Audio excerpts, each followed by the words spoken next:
మంత్రి సీతక్క అధికార నివాసం ప్రజాభవన్లో ఘనంగా సోనియా గాంధీ జన్మదిన వేడుకలు.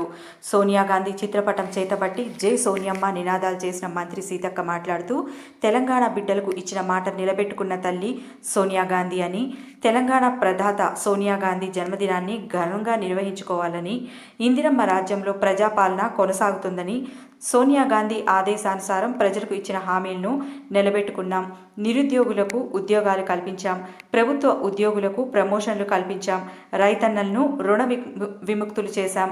సోనియా గాంధీ జన్మదినం తెలంగాణ ప్రజలకు పండుగ రోజు. పార్టీకి నష్టం జరిగిన 60 ఏళ్ల తెలంగాణ ప్రజల ఆకాంక్షను నెరవేర్చిన త్యాగశీలి సోనియా గాంధీ జన్మదిన వేడుకలను ఘనంగా నిర్వహించుకోవాలన్నారు.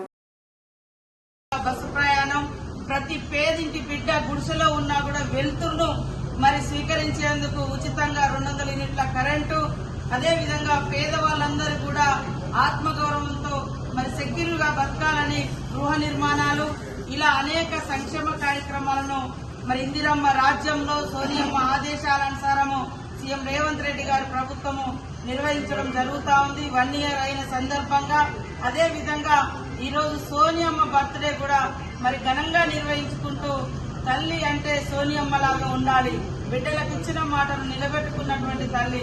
తెలంగాణ ఇస్తే ఆంధ్రలో పార్టీ అంతమైపోతుందని తెలిసినప్పటికీ కూడా ఇచ్చిన మాటను